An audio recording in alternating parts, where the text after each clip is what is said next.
함께 사도신경으로 신앙 고백하시겠습니다.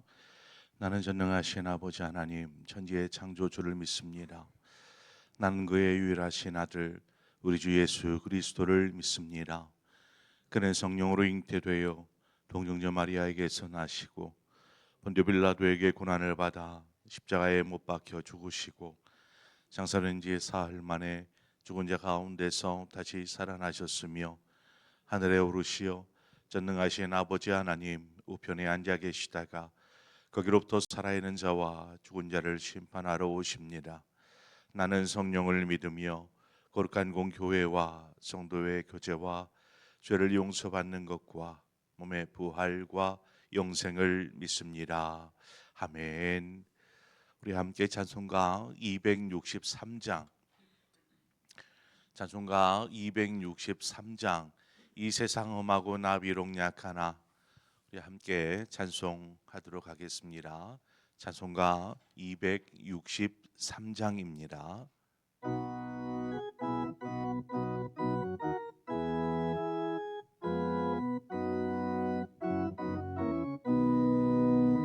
이 세상 험하고 나 비록 약하나 늘 기도 힘쓰며 큰 권능 얻겠네. 주의 은혜로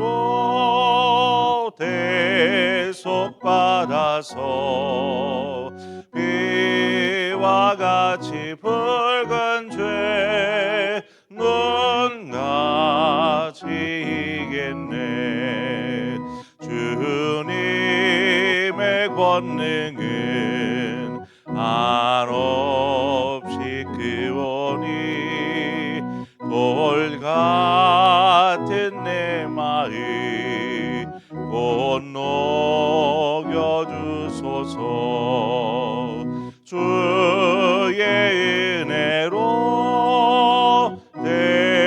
대속받아서 비와 같이 붉은 죄 눈같이 이겠네. 내 마음이 약하여 늘 넘어지오니 주 예수 임주사 굳세게 하소서. 주의 은혜로 대속받아서 비와 같이 붉은 죄 눈같이 이겠네. 죄 사함 받은 후 새 사람 되어서 주 앞에 서는 날 늘 찬송하겠네. 주의 은혜로 대속받아서 비와 같이 붉은 죄 눈같이 이겠네.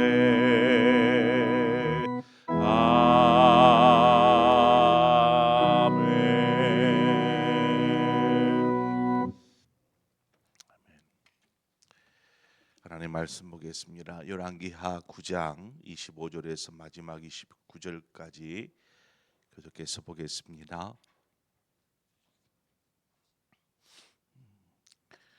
열왕기하 9장 25절에서 마지막 29절까지의 말씀입니다. 열왕기하 8장이네요. 8장 25절에서 29절의 말씀 한 절씩 교독해서 봅니다. 이스라엘의 왕 아합의 아들 요람 제12년에 유다 왕 요람의 아들 아하시아가 왕이 되니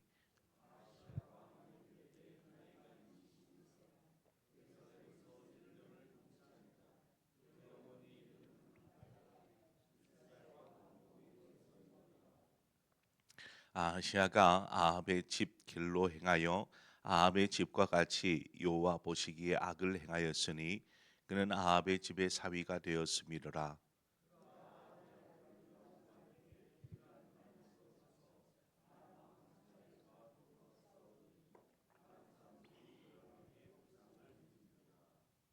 함께 읽습니다.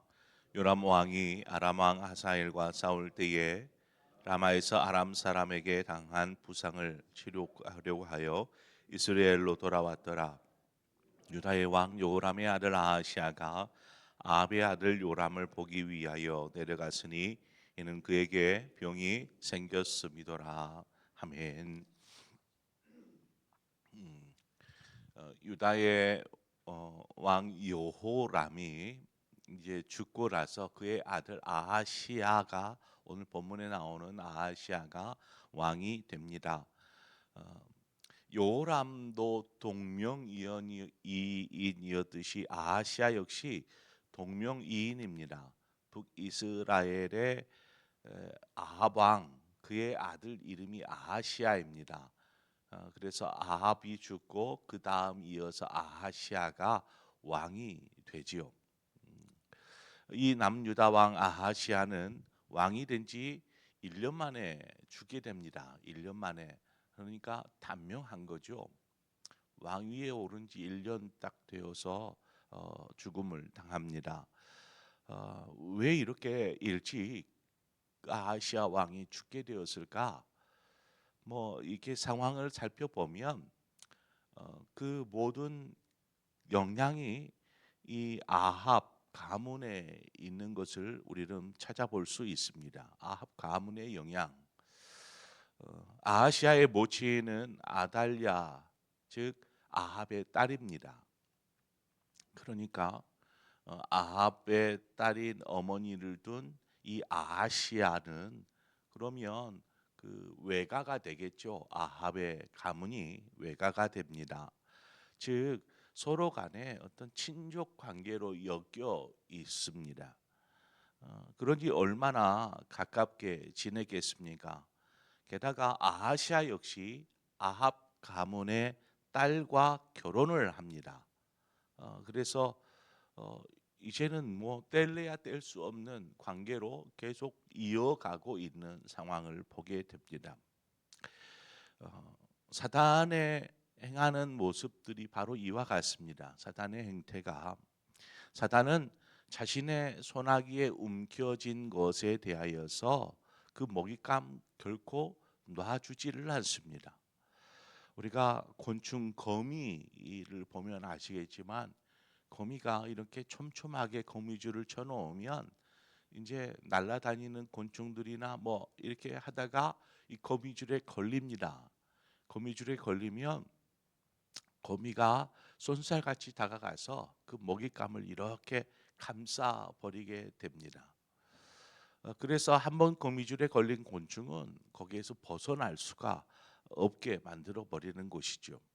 이와 같이 그 사단의 소나기에 넘어가면 그 순간부터는 꼼짝달싹 못하게 만들어 버리는 거죠. 우리가 어제도 살폈듯이 남유다의 여호람 왕 역시 그가 왕위에 올라 있는 동안 그의 삶을 평가하기를 아합의 집의 길로 행하여, 이렇게 아합의 길로 행했다라고 기록하고 있지 않았습니까? 하나님께서 그러나 다윗을 생각하셔서 그를 멸하기를 즐겨하지 않으셨다, 이렇게 기록하고 있습니다. 남유다가 이렇게 악하게 된 시작 계기가 바로 이 아합 가문과의 연결에 있었습니다. 요사밧 왕이 네 번째 남유다 왕인데 그 전까지는 그나마 하나님 여호와의 신앙 안에서 나라가 이렇게 세워져 갑니다. 그런데 요사밧 왕 때에 아합 가문과 관계를 갖기 시작을 해요. 동맹을 하고 우리 자식들끼리 결혼시킵시다 해가지고 자식들끼리 결혼시키고, 이 여호사밧 왕 때부터 이런 아합과의 관계가 시작이 됩니다. 그 시작은 결국 영적인 틈을 보이게 만들어 버렸지요. 원래 남북이 이렇게 나눠져 있지 않고 원래는 통일 왕국이다 그래서 뭐 사울 왕이나 다윗이나 솔로몬이나 이때는 한 나라였지 않았습니까? 그 나라가 지금 반으로 쪼개져 가지고 북이스라엘, 남유다로 이렇게 나눠져 있는 상태입니다. 예, 여호사밧 왕이 그렇게 악한 왕이 아니었는데 그가 왜 아합 저 북쪽 이스라엘 왕인 아합과 관계를 맺고 동맹을 맺고 더 친밀한 사돈의 관계를 맺고 왜 이렇게 하고 있는 것일까?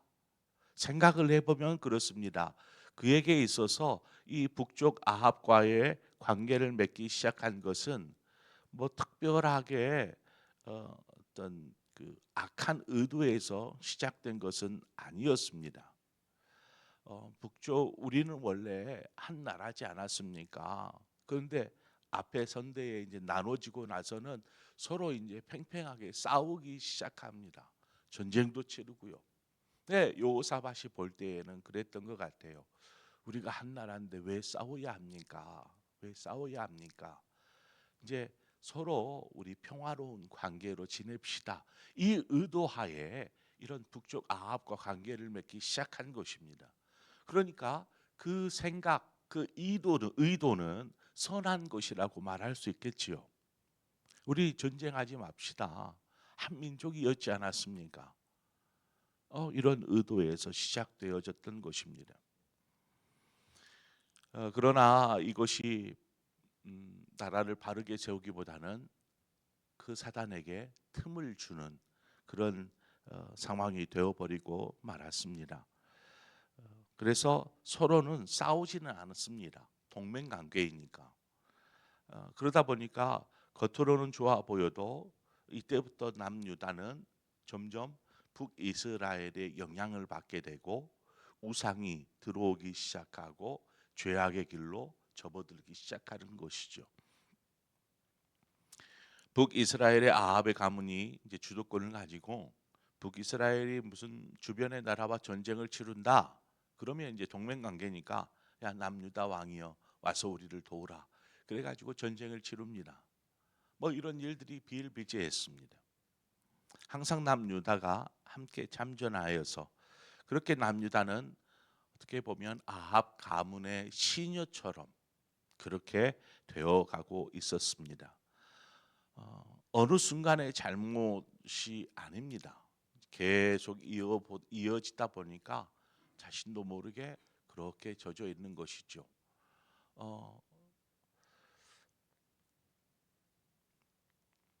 그렇지만 어느 순간 이것이 잘못되었 것이구나. 우리가 잘못 접어들었구나. 이것을 깨닫고 돌이키려고 해도 이제는 너무나 얽히고 설켜 있어서 돌이킬 수도 없는 상황이 되어버리는 것입니다. 마치 거미줄에 걸려버린 곤충 마냥 사단의 소나기에 움켜져 버린 붙잡혀 버린 영혼 마냥 이제는 꼼짝달싹 못하게 되어버린 것이죠. 오늘 본문에 나오는 아하시아 역시 아합 가문의 딸과 결혼을 합니다. 그래서 계속해서 반복되어지는 문장이 있죠. 아합의 집의 길로 행하여, 아합의 집의 길로 행하여. 그의 아버지 요람 때에도 그랬지만 아하시아 때에도 단 1년 나라를 다스렸음에도 불구하고 그에 대한 평가가 아합의 길로 행하여라는 것입니다.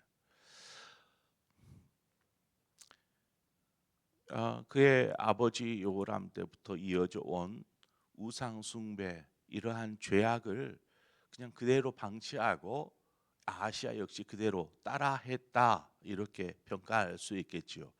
그래서 남유다 왕 요람에 대한 18절의 평가와 오늘 본문의 아하시아에 대한 27절의 평가가 똑같습니다. 똑같. 이렇게 지속되는 죄악의 사슬을 언젠가 끊어야 되지 않겠어요? 어쩔 수 없습니다. 이젠 돌이킬 수 없습니다 하고 방치할 수는 없잖아요.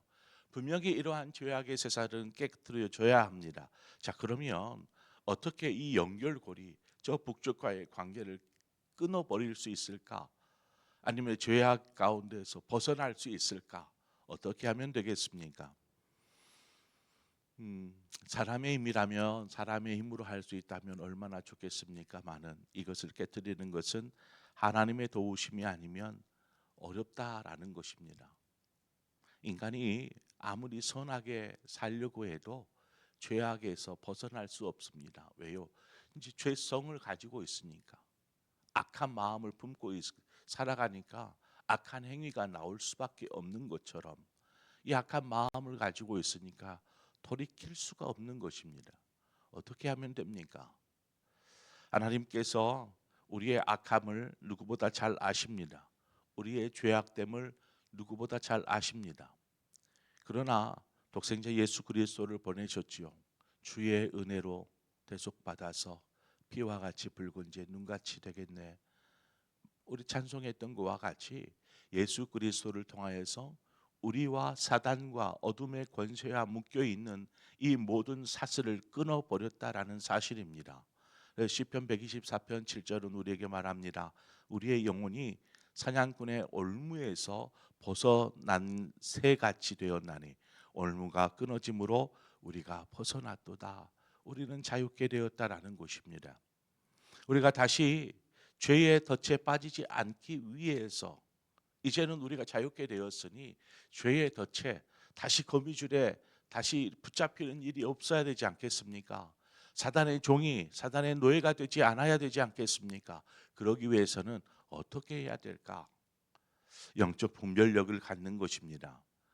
우리가 영적 분별력을 상실하면 이 여호사밧처럼 처음엔 좋은 의로처럼 보여서 쉽게 관계하고 우리 더 이상 싸우지 맙시다. 얼마나 평화로운 좋은 관계예요.